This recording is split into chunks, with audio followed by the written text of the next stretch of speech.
Welcome, everyone. This is Coaching in Session. My name is Michael Reardon, and I will be your mindset coach today. And today we're going to be talking about the essence and the philosophy of fitness. Now, fitness is going to be one of those things that many people don't fully understand. They have a notion of what fitness is, the bodybuilders, the nutrition aspects, the keto, the paleo, the Whole30. They think about those things. Then they think about the gyms, the Planet Fitness, the Goals gyms, the Orange Theories of the world, the CrossFit gyms that are popping up everywhere. And then we start to ask, well, what is fitness? Why am I not fit? Why have I fallen off of the horse because I used to do something in my life? Ask yourself, are you a person that was active once in your life? For example, you might have been a sports star, playing basketball, volleyball, soccer, football in high school, but then all of a sudden, now you're an adult and your priorities are not so much on health and fitness. You are not worried about your wellness because you are already well. But most people are not going to be paying attention to their wellness until they're no longer well, until they're unwell. However, we can begin to educate ourselves. We can start to give ourselves the mindset. We can give ourselves the notion and the discipline, maybe a little bit of motivation, and that's going to help push us in the right direction. And that direction is going to be, how can we get to our best life? How can we get to the best health we have ever been in? Some people are going to have a hard time. They're going to be dealing with this, but everyone can overcome it. Everyone can shine. Everyone can win. Everyone can be healthy. And today I'm going to be bringing on a fitness coach. He's going to be helping us understand his level of fitness, but not only in the essence of lifting heavy things and putting them down, but educating people so they understand the whole concept and the totality of what fitness truly is. So let's get into an interview with Jay Curtis and myself.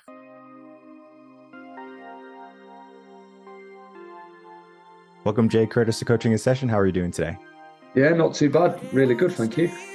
Thank you so much for coming on. Today, we're going to be talking about your work. You are a gym owner. You're into the health fitness world, instruction. You have some books out on strength, and we're going to be talking about all that today because health and fitness, or the philosophy of fitness, is something that people have a hard time or a hard concept grasping, because they might think, oh, in order for me to be healthy, I have to lift a lot of weights, or I have to go to the gym, or I have to run on the treadmill. And some fallacies are going to stop people from going to the gym, but then there is going to be some level of truth when it comes to those things, those concepts. And we're going to be debunking all of that today.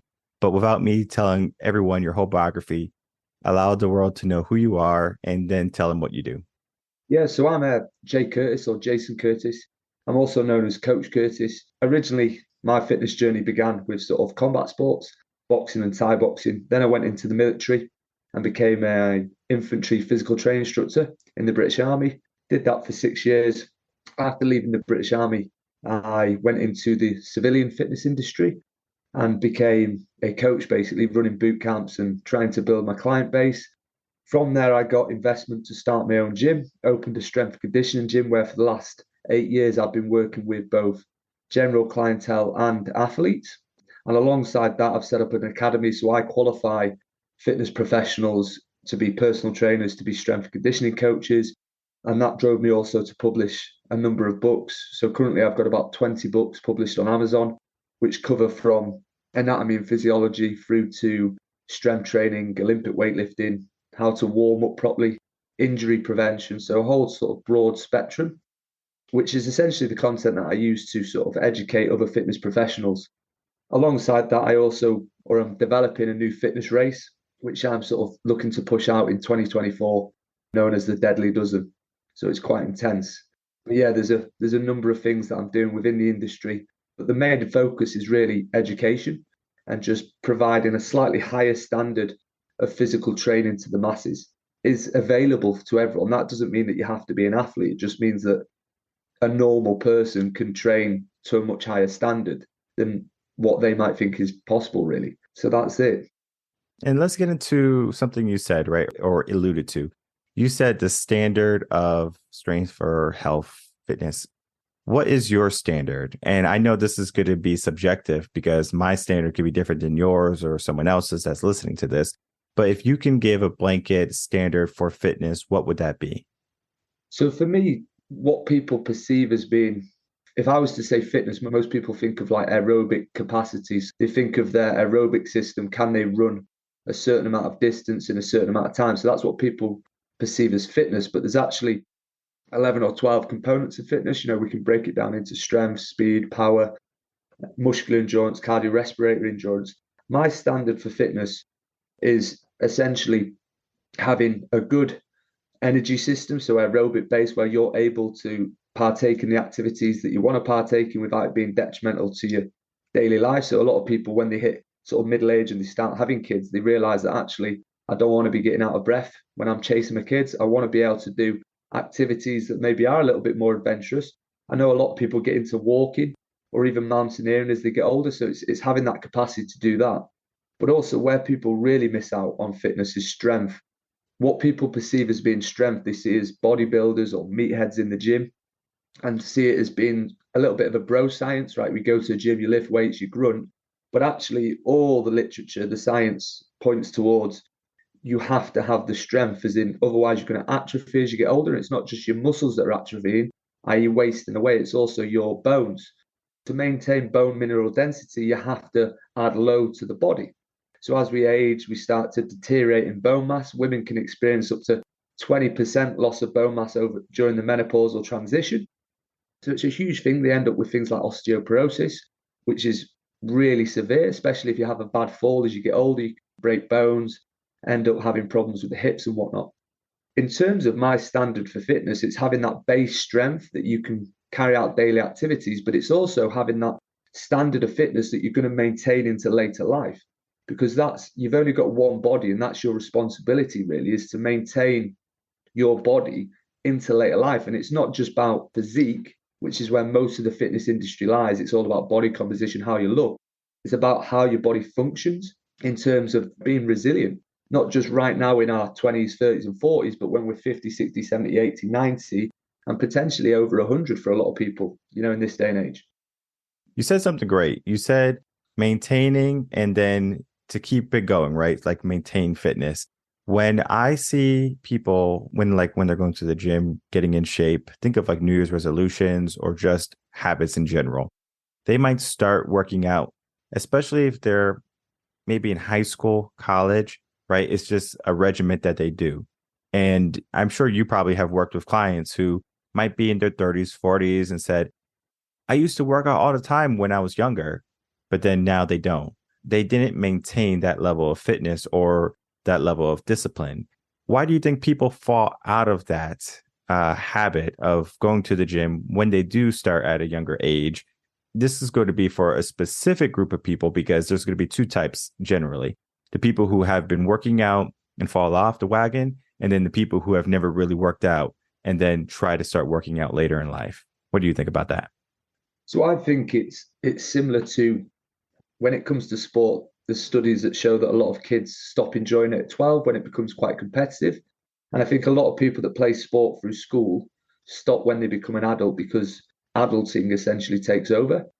And I think what school does is provide a sort of regiment. So obviously, what I experienced in the military was similar, that you had this regimented routine. And a lot of the blokes that I worked with struggled when they got out of the military. And I think the same applies for school, that you have this. In the UK, we have PE lessons, so it's physical education. People get into this structure, and you have people that act as mentors that guide you into it. What then happens, what I see in my gym, which is probably one of the most common things I see, is you get people that do a lot of sport and a lot of physical activity young, and then they hit the 20s and they sort of, because they've got that natural fitness that they've developed from being young and just being a young person, through their 20s, when they're starting to drink and they're starting to meet people that they've got interest in, they sort of lose interest in fitness as a whole. So that's growing a lot more. Especially, I've seen that massively, that more and more young people are wanting to strength train and build the physique. And I think that's driven by, pros and cons of that, driven by social media and seeing, a lot of fitness influencers. But what I tend to see is that a lot of people during their 20s just don't really care, because you're in that shape already. You're in good shape just through maybe genetics and the fact that you're young. Through the 20s, they don't really care. They're out drinking, they're out hitting it hard. And then what I see is once they get into the 30s and they start to sort of transition into, what essentially I'd call being a real adult, potentially having kids, is that's when they start to go, oh, actually, I'm health conscious now. I'm conscious of high blood pressure. I'm conscious of my heart. I know I experienced that. I did a lot of sport and fitness when I was young. In the military, obviously, I was doing a massive amount of fitness. But then I slowly got into the fact of just wanting to do powerlifting and weightlifting and lifting weights. And I wasn't really conscious about cardiovascular fitness. Now I've got 3 kids. And obviously, we went through lockdown and whatnot. And I put a bit of weight on. I became very much health conscious in a sense of, what I want to be. I want my heart to be healthy. And I think that applies to a lot of people that get into fitness later, is it's a little bit of realization that actually after 30, they're starting to, decrease in their natural sort of body shape that they have.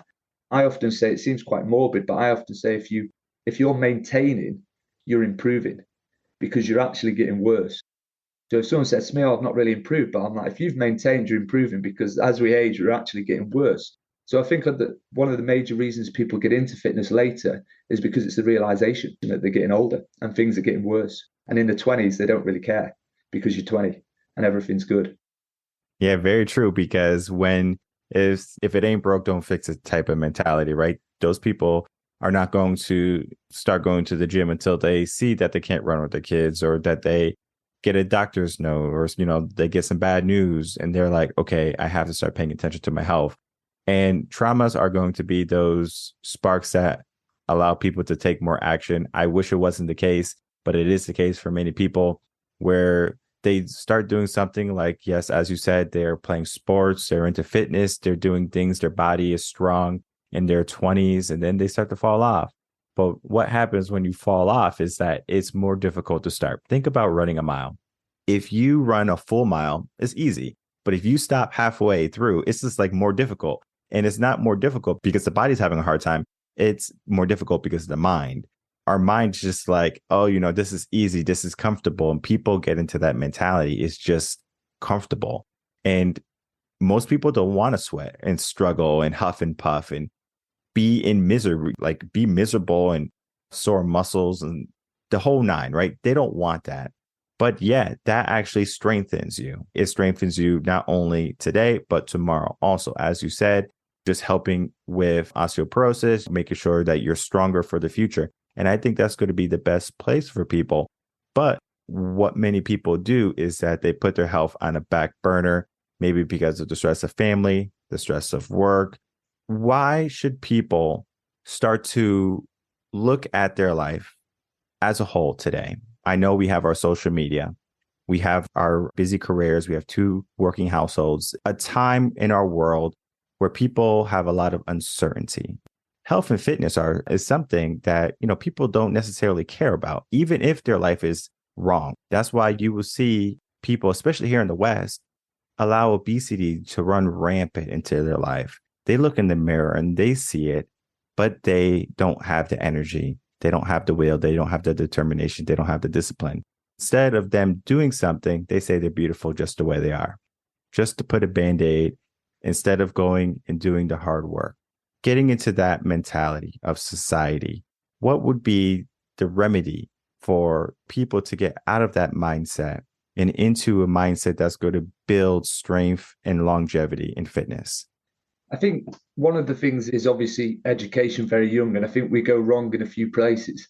And going back to what was said about people coming back to fitness, one of the major problems I see is when I get athletes or people that are of a high standard, when they come back to fitness, they hold themselves to that standard.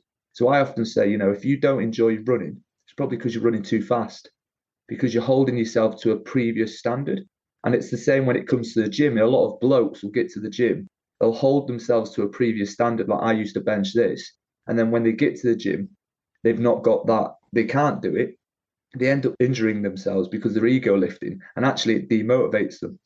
And I think the same applies when it comes to people that into fitness or don't see the benefit. The problem is in the school system, because it's very much based, I know in the UK, it's very much based around sport and not always gym training, it's not always approached. I understand why, because you don't have the manpower or necessarily the education in the teachers and the strength conditioning coaches or the sports coaches. But sometimes people develop a bad relationship with fitness from a young age. And I think there needs to be more effort to put towards, right, let's identify the differences between people. Like, not everyone's going to enjoy running cross country. So what we might actually do is create a load of people that have a real bad relationship with cross country. However, if we introduce them through different forms of fitness, which I know I've done in my gym, where I've got young boys and girls that are maybe a little bit heavier, they've started to get into strength training. That's then built their resilience up. It's built their confidence in physical training. And then they've been more open to go and do running, but it's approached in the right way. And we definitely don't want to necessarily handhold people. It's not saying, oh, you don't have to do cross country because you don't like it, but it's making sure that you've got different avenues where you're encouraging people to lift weights and making sure that, say, some women know that you don't have to lift like this. However, we do want progressive overload. We do want you to lift heavy. When you lift heavy, you're not going to grow bigger muscles. You haven't got the testosterone levels for that. It's a complete fallacy that you're going to get too big. If you were to get too big, then you've got the best genetics in the world and you probably should be a bodybuilder. It's just not going to happen. Arnold Schwarzenegger used to say that people used to say to him, I don't want to look like you. And he says, don't worry, you never will. And it's true. People worry about gaining too much muscle. So it's key to educate these people that when you lift heavy weights, you will feel good. It will empower you, but it has to be coached in the right way. So these individuals, although I completely agree, I think it's got a little bit too soft. And I don't think hand holding helps. I think it actually creates more of a victim where it reinforces their problem.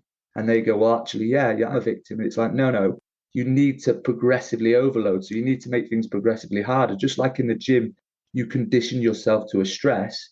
It's the same mentally. You gradually expose yourself to more social interactions. For example, if you feel anxious about going to a party. And I think what's missing, though, is the right coaching, where you take these individuals and you mentor them and you make sure that they know that that gym full of meatheads, most of them are actually quite lovely blokes. They just really enjoy lifting heavy weights. And to sort of see them as bad people is actually quite sort of bigoted in a sense, but people like to do that.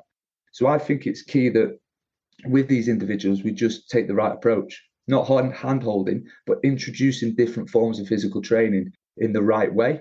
That's not just necessarily throwing them into, the standard schoolyard fitness that not everyone does enjoy. Like, for example, a lot of young girls are not competitive, so they don't like sport. However, they really enjoy circuit training. They really enjoy going to the gym, but they're just not competitive people. So you've got to think, right, well, how can we stimulate them in different ways? Yeah, no, that's important because if we know that someone is not competitive and if they are more in the mindset of just trying to be in the best shape possible, we can give them different avenues. For example, even if they ran a 5K, right? Like I know you're doing a race right now, but let's just say they're just doing a typical 5K. They can say that I'm just trying to do a 5K to challenge myself instead of saying I'm trying to be number one, right? You're still in that same 5K with the 100 or 200 people doing that same race. It's just that you have a different approach to it. And when people approach fitness, especially strength training, when they go into the gym for the first time, the self-conscious is like they're so aware to like what they do. If they're doing something wrong or if they're looking around, they see someone bigger than them, they're like, okay, like, like I'll never be like that. So this, self-doubt, limiting beliefs come in. But even there, it's just like they have a fear to ask for help. I think that's a big issue because people are afraid to ask for help when they need help. As you said, there is an issue in education. Here in America, we have PE for about 45 minutes once a week. Yes, the kids get to go out and they get to go play on the playground for about 30 minutes, maybe 40 minutes sometimes. And high school is even worse. You have PE, I think you have to have 2 classes of PE only. That's only like a semester. And then the rest of, 3.5 years, you don't have to have any activity. Yes, you can do sports. You could do basketball, soccer, like all the time. But it seems like fitness is something that is not pronounced. And the education of fitness has been deteriorating over the years. Because even when I went to high school, we had personal wellness, where it was a class that was, like 1 quarter. You would do the class after you learned a little bit about nutrition, a little bit about dying, a little bit about fitness. But I can tell you after that class, I wasn't equipped to start working out and being in shape people lack the education. People lack the awareness of what their body needs. It's like they are perfect when they're born, almost perfect. They are just in a really good place and they don't understand that their body is going to be their greatest asset in life, right? That education. How can we start to apply education and have a greater impact in it so we can like make people more aware? Do we have to implement more schools? Do we have to have more gyms like yours? Do we have to do more programs that are going to be free for people so they can attend online seminars? Like what needs to be done to educate people on the philosophy of fitness? See, I think first things first, it's obviously needs to start at home. So it's the parents initially that, I see the members of my gym, because I do think independent gyms are a key, because you're getting very specialized, very passionate individuals that are starting their gyms. And then in independent gyms, the focus are the clients, massively, each and every individual. I know every one of my clients by the first and last name. And I know from seeing the parents that I have in the gym, by nature, they're more likely to be active because they've joined, a strength and conditioning gym. It's a little bit more higher level than what you'd find in a commercial gym setting. And these people are doing the park runs, which is all the parks across the UK. They have a 5K every Saturday or Sunday that's like volunteer led. These individuals take their kids to the park run. It's seen as a family activity. So it's ingrained from being young. I know when I was young, my mum and dad, probably because it was a cheap thing to do, we went walking most of the time, rather than going, we did go to soft plays and stuff, but it was walking all the time. So that was ingrained to just walk, get up the hills, get your legs stronger. So it definitely has to come from the parents initially to develop that healthy relationship with fitness. From there, one of the easiest ways to do it, because I understand that the education system is stretched and it isn't easy to have teachers that have the level of knowledge to apply proper physical education. I do think there needs to be a shift where you have the sports side of physical education, then you have the fitness side, which is purely just how can you keep your body happy and healthy in terms of whether it's yoga, Pilates, running, walking, and like as in seeing walking as a more of a fitness activity than just getting from A to B. So there's that whole education in all the different ways that you can become fit, whether it be swimming, and teaching this in a way that it's a leisure activity. It's something that's going to make you feel better. In my school, we actually had a boxing program, which was an anti-bullying program, and it was the most successful anti-bullying scheme in the northwest of England. And people said, well, I understand you're taking people that are getting bullied and teaching them to box. It'll raise their confidence. But you're also taking on bullies, which is what we did. So all the bullies would come as well. People that had been reported for bullying comes to the boxing. And everyone that was involved in the boxing stopped bullying, because basically it teaches them that level of respect. So having these sort of programs in school that are teaching sport and physical education for the leisure of getting fit and how beneficial it is good. And I think the way that you can mechanize that is there's more and more gyms. I know, especially in the UK, I've experienced it. I'm sure it's the same in the States. There's more and more independent gyms. You're getting CrossFit boxes. You're getting individuals setting up these personal training studios. Now, the majority of these people are very experienced, they're very qualified, and they're very passionate.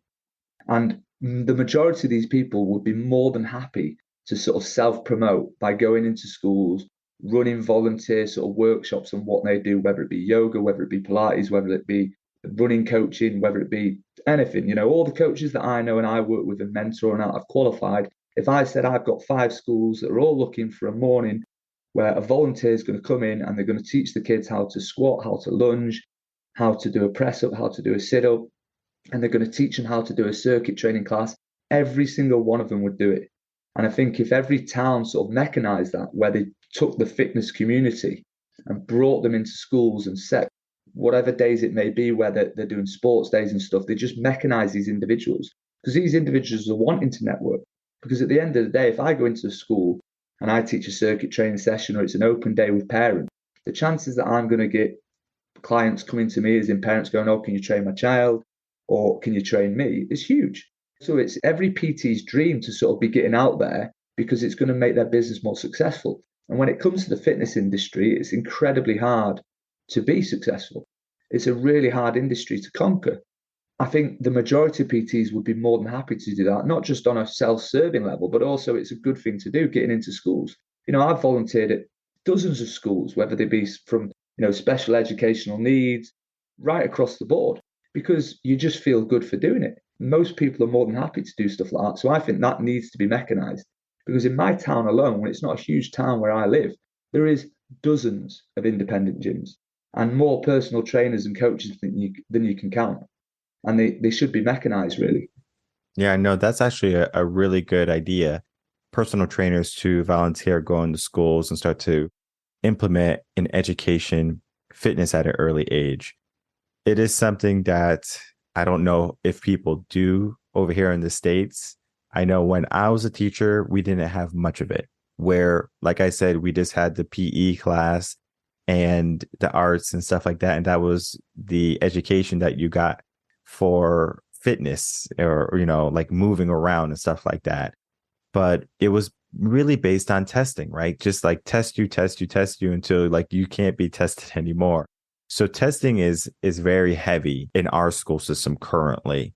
But I think if we can switch over to a focus of volunteer teachers coming in, trainers coming in, educating them, and not just on fitness, right? It could be on any aspect of healing, right? A doctor comes in, spends a little bit of time with a school, gives a 30-minute workshop on nutrition or something along those lines, and that can just create the seed, right? Just put the seed into them, so then now they're more health conscious. Because I don't know if you've seen our grocery stores, it is full of processed foods.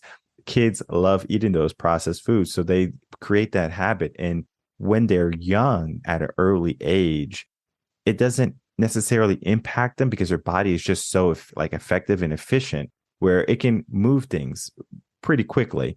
Now, we do have a problem now. Children today are less active. Before, we would go out, ride our bike, play on the playground. But now we have our Game Boys and our PlayStations and our Xboxes and our computers. And it's stopping a lot of movement that was natural for kids. They're starting to see, obesity at younger ages, or kids starting to pack on weight at younger ages, because even though their body is efficient and effective, they are just not moving as much as they used to.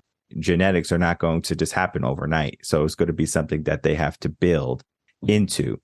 But I wanted to get into a conversation of nutrition. What would be an effective way for people to implement some level of understanding of nutrition into the life? Would it be some type of online, if you have a book or something on that, where people can go to so they can learn basic nutrition? We actually have a partner. So my academy partner with someone called BTN, which is a nutrition academy. And we have quite a lot of content. So what my Instagram does, so my Instagram's got quite an all right following. We've got over 100,000 followers on the Instagram. And that's just been built because we give away free ebooks. So what I do is I produce free ebooks. So it might be a 10 or 20 page PDF. When I post it, you comment on the post and you get the free ebook. And that's something I do, obviously, to collect. It obviously benefits me. I collect emails, people become interested in what I do, and hopefully it upsells to courses. But it also means that I've literally given away over, I think it's 300 ebooks so far on different things from strength training to nutrition. We definitely concentrate on having a very sort of pragmatic view on nutrition. And that's my viewpoint, where the problem is with nutrition more so than training is that training, although someone might go kettlebells are better, barbells are better, or I prefer long duration cardio, or I prefer HIIT training, nutrition's even more nuanced, where you get people completely on other ends of the spectrum, where people will say, eating meat is bad for you. Other people will say eating vegetables is bad for you, and vice versa in different ways. Very, very complicated. However, the people that we've partnered with focus solely on all evidence-based. It's about being realistic, so it's not dogmatic. For me, whenever someone's dogmatic about a certain opinion or very sort of broad brush, like you can't have carbs, proteins, or fats, it's a no-go for me. It's just not realistic. It's as long as they sort of explain that, yes, there are these restriction diets, and what they do is they restrict a specific aspect of your diet. They create a deficit, and that's why you're losing weight. It's being very transparent, but it's fundamentally understanding that the building blocks of nutrition, i.e. the macronutrients, you've got your proteins, your fats, and your carbs, pushing that you want to get things from whole foods. You want a good, varied, balanced diet. So balance is ultimately the key, but it's very hard to find sources online, I think, that are not sort of biased in one way. So a lot of the time, that's why, although some of the sort of health websites can be a little bit outdated, which they definitely can in the UK, is I would sort of steer people towards them more sort of generic websites. Like in the UK, you have got the NHS and stuff like that, and you've got the industries that concentrate on, just the science of food. It's very much straight down the line. Because if you start following influencers that push nutrition, it's amazing how much misinformation there is. So I would definitely get a sort of overall knowledge of nutrition first, where you've got that information that's quite obvious to me or you, but you'd be surprised how many people don't know that. So it's key to get the overview before you start delving into the sort of specifics of nutrition, because it becomes a little bit of a minefield quite quickly. Definitely, because people are going to be your diehard warriors. They're going to say, I'm keto, I'm paleo, I'm carnivore. They will say that this works for them. They might attest to it. They might have the results for it. But what I can say is that everyone's body is different and everybody is going to be changing around 28, 30, around there. Your body just changes, right? Just because you can maybe have some intolerances that you might not have realized. You could be allergic to certain foods. I know I can't tell you how many people are allergic to certain foods that they can eat and tolerate, but it causes inflammation. There's a book called, I believe it's called The Inflammation Spectrum or something along those lines. It talks all about that. And so you do have to figure out what foods work best for you. That's why working with a coach, a trainer, a nutritionist is essential, because yes, you can do it by yourself. We watch some videos on YouTube and you can maybe get there, but you are just going to be burning yourself out. It's just like spinning the wheels, when you can have someone saying, hey, I see where you are. Let's, do this, right? That's going to help push you so much more.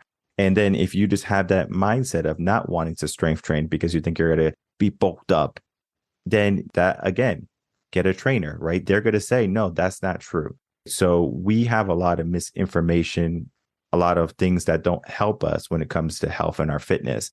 But if you can find someone like Jay, you're going to see that there is an alternative to how you're currently thinking, right? And typically that's going to be into a better health and a better life. Before we go, Jay, I would love for you to share with us some last words, and then please tell the audience where they can find you. Basically, I'd just like to say that when it comes to physical training, is I think sort of Nike's hit the nail on the head, which is just do it, is often the biggest barrier to entry is just that getting through the door or starting. And the problem people have is that they'll go, I'll start Monday or I'll start in the new year. And the best way to do it is just do it. Get started right away. Don't be intimidated by it, because everyone starts somewhere. And the key to physical training is purely and simply this: there's no magic rep or set range. In fact, you want to undulate it. Sometimes you might do 5 sets of 1 rep, sometimes you might do 3 sets of 20 reps. There's no magical set or rep range, nothing's perfect, no perfect program. All of it works. It's more about what's enjoyable for you, what's going to be sustainable, what's going to allow you to be consistent. But what the fundamental of programming is progressive overload. So training needs to get progressively harder. However, it can't just get progressively harder forever. You have periods where you pull back. You have sessions that aren't as hard as other sessions. But fundamentally, you want to start at a moderate intensity. If you're really not enjoying the exercise, you're probably going a little bit too hard. Do something a little bit different. However, make it progressively hard, because what used to be hard will soon become easy, and you'll just make it harder and harder and harder as you build your conditioning up. When it comes to injuries, more often than not, you've just done a little bit too much, a little bit too soon. Yeah, as in you've had a spike in intensity or a spike in volume or frequency, and your tendons or your muscles just can't quite accommodate that stress right now. You have a little bit of rest and the body heals itself. Yeah, a lot of the time you don't have to spend a fortune on all these sort of remedies and people to look at it. Obviously, if you're unsure, have someone look at it, a medical professional. But more often than not, your body's going to heal itself. So all these niggles and injuries, a lot of the time, they're nothing to worry about. It's a small strain, it's a little bit of overuse, with a little bit of a rest or modification of the exercise that you're doing, you're absolutely fine. So it's just about building up progressively and just do it. Just get straight into it, because you're never going to be as young as you are today. So that would be my advice. Just get to it. I'm on Instagram, which is Strength and Conditioning Course. So it's quite a long name. So it's Coach Jason Curtis, but my name is Strength and Conditioning Course. We give out free content 3 times a week, and that includes everything from anatomy and physiology to strength training to nutrition. And some of the ebooks are up to 300 pages long, and you download them for free. I've also got a website, which is my personal website, which is just jasoncurtis.org. And you can find all my books and links to my other websites, such as my course website, my gym website, and my fitness race website. And that's everything. And I'll definitely make it easy for the listeners and the viewers to get to that information, the ebooks, the website, the books, by putting all of that in the description box below. I encourage everyone to check it out because health and fitness and wellness overall is going to be your greatest asset in life. Yes, I know a lot of people focus on money. Some people focus on time, but not enough people focus on their body. What you do, Jason or Jay, is going to be helping the world get into a better mindset when it comes to fitness. And I want to thank you so much for spending a little bit of time with us today, sharing your knowledge and your wisdom, and just doing the work that you do.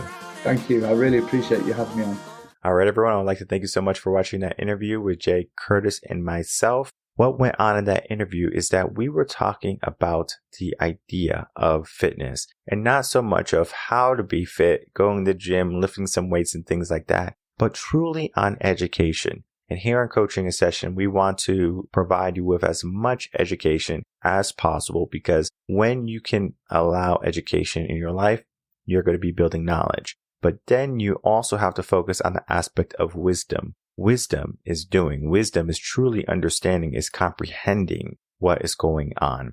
And then when we look at the notion of now we have this education, what do we do with it? Some people are going to go to a 4-year college. They're going to get their education and they get their education, right? They're super good maybe. But then all of a sudden, they don't want to do their major anymore. They don't have a passion in it. They're not in love like they used to be.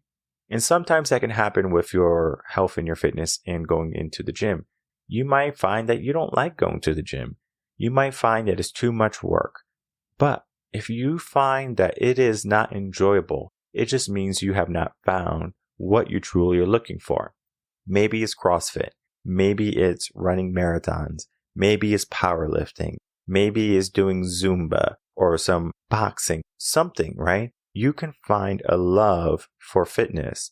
Some people can find it very easily. Some people have a hard time because they're going to be dealing with a lot of health issues. They're going to be dealing with a lot of stress in the world. And I will tell you, I understand that the world is full of stress. I understand that you have a lot of problems. But when you go to the gym, you actually get more energy and you actually get rid of stress. So most people don't want to go to the gym because they have no energy and they have a lot of stress in their life. But going to the gym is going to alleviate the stress and give you more energy. And I know people think that, going to the gym, you need energy. If they don't have going to the gym, they can't go. But when you go to the gym, something magic happens. You start to see people. You are immersed in that environment and you start to make some changes, not only physically, but mentally. You start to maybe make some friends, associates, and then you grow. Then you learn, and then you prosper. And it began with your health, because our health is going to be one of the most important things that we have in our whole entire life. We only get one body. Yes, we can go for a surgery. We can get bigger boobs or a bigger butt, whatever. But you can put in the work and you can get the same results. I know some people are looking for the quick fix. They gain a bunch of weight. Oh, I got to go for gastric bypass surgery or whatever. They look for the quick fix. But something magical happens when you say, I'm going to learn. I'm going to educate. I'm going to put in the work. Then things start to fall into place. It's not going to be easy. I'm not here to say that life is supposed to be easy. I'm not here to say that everything's going to be rainbows and gumdrops and fairy tales because you want it to be. It's going to require a challenge. It's going to require you to struggle and grow every single day. And it's going to suck. It's not going to feel good some days. But the fact that you did it, the fact that you grew, is going to show your mind that this is not the end. The end is when you give up. As long as you don't give up on your discipline, your health, and your fitness, the idea of education, we are supposed to learn every single day. And as long as you can learn, you are going to find that you can be better in every aspect of your life. Check out all the links in the description box below, whether it's Jay or myself here at Reven Concepts. We are here to make sure that you are going to be in the best place possible. My name is Michael Reardon. I'm a mindset coach. If you have any questions, you can email me coachinginsession@gmail.com. And I'll see everyone on the next episode of Coaching in Session. Until then, everyone, take care.